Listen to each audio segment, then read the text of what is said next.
Hello everyone, I'm Colin Kinnett. Today I've got a real mixed bag of workshop hacks for you, and we're going to start off with one of my pet peeves, and that's wheels on machinery. Here I am over at my planer, and I'm going to zoom in on these wheels for a second. Most of the wheels in my workshop have locks on them, and they work fine, but the only problem is unlocking them. And you're saying, so what's the problem with those, Colin? Well, look at, first of all, I'm struggling with that one, but look at, as soon as you move it somewhere into a different position, look what happens. Those wheels, now the other one hasn't unlocked. There it is there. Okay, there, you move it into a different location, and look at, those locks are stuck down in behind somewhere. So you got to get down on your hands and knees, or you got to reposition everything. But you know what? I've got wheels on front and back, and when some of them are out, some of them are in. So it's a real challenge. Look at the ones on my table saw. So there's the table saw, and look, they're always easy to move. You move them around, see how they stick out like that? I really like that. It doesn't matter where they are, I can always change that quickly. But look, here's the solution when we go back to the planer for a second. So rather than fight with these wheels, what I've done, I've made up some little chocks for them, and they work great. You know, I've put anti-skid material on them, and you just slide them in. This anti-skid stuff on there, they don't move around. It's nice and firm. There's a little bit of jiggle, but it doesn't matter because the machine is not moving. I'm not chasing it around the workshop. Let me show you a close-up of how you make these. A bit of dust on them, but that's all they are. You can see from the angle, that's just a 45-degree angle. Again, just some scrap wood glued in, and all I did was just nail it on there, and the glue is really what's holding it. The nails were just put on there to keep it from moving around temporarily. Real quick way of stopping your machinery from moving around your workshop. And while we're talking about moving machinery, how many times when you're moving machinery and you start to move something and all of a sudden it stops and it won't move, and when you look down you realize that the power cord that's laying on the floor has just bumped up against the wheels and they won't go over it without a little bit extra push.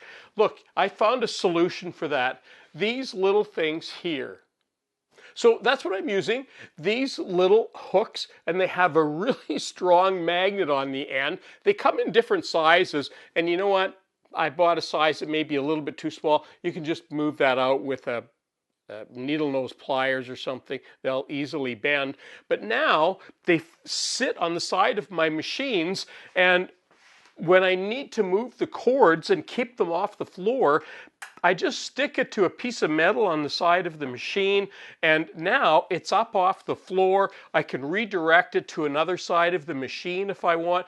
My table saw was the worst. It's got a beautiful, long, lovely cord, but it was always in the way. Every time I would want to move my table saw forward, the cord would stop, and I'd have to get up, go around, and position it so that I would be able to move the saw forward.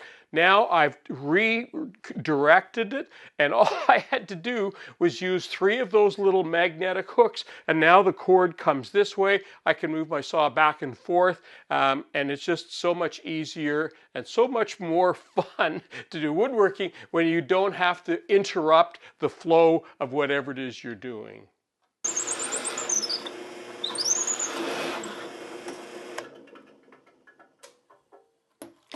Now I'm going to show you one quick way of getting these plugs out. Now usually you have to get a screwdriver or something and try and pry them out that way, and that can be difficult. But look, if you get a nice long screw, and sometimes you might need to drill a pilot hole, but if I drill that in there now, that should go in.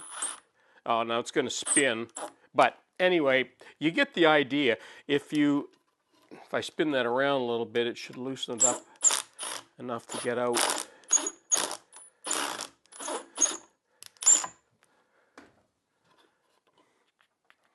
Now, it's actually served the purpose. Look at how difficult. Now it's spinning. If I get another screw here, I might be able to drive one in the other side. I could drill a pilot hole in there. I could now go get the screwdriver and try and pull it out that way. But anyway, you can see how I'm struggling to get that plug out. And I finally got it out with the use of 2 screws. Let me show you a simple way of getting them out.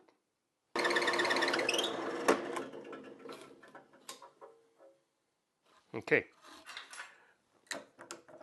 Take this out so you can see it better. Okay, there's the plug. Watch this.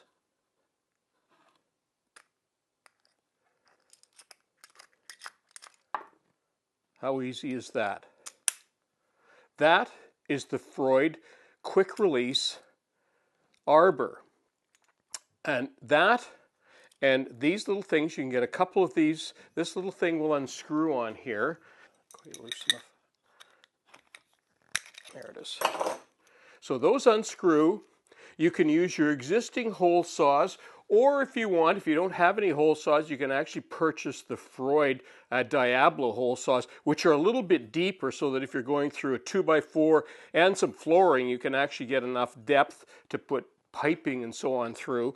But that's how easy these things are. So for 20 bucks, you get 2 of these. Now these come in different sizes, and one size or the other will fit your hole saws. And if you want, you can buy more of those.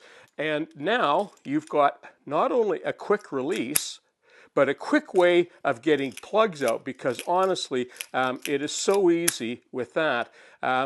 For a $20 investment, that's a great little addition to your tool shop. Here was a little tip sent in by Tim, and he just suggested you can use one of these binder clips or spring clips and clip it to a tri-square with your pencil. And I tried it, and you know what? It works really well. It holds the pencil nice and firmly, and what's neat, you can actually measure an accurate distance. So if you want to measure something, you know, it's really easy to do that. Now, to go along with that, just as a reminder, I showed you some time ago where I took my marking gauge, and you can see it's got the pin on that side, but on the other side there's nothing, and I just drilled a hole in there that'll accommodate a pencil, and now you can do that same thing. So if you don't own one of these, usually you'll have one of those, and there's another good way of being able to mark something. So a couple of options there. Well, that concludes my video for today, and I wanted to thank Tim for sending in this little hack for us. And if you've got an idea, a tip, or a trick, send it in. Go to WoodWorkWeb. There's a place there that you can send me an email with your idea, your suggestion. And if I use it, of course, I'll give you a shout out. I'm Colin Cadet for WoodWorkWeb. Thanks for watching.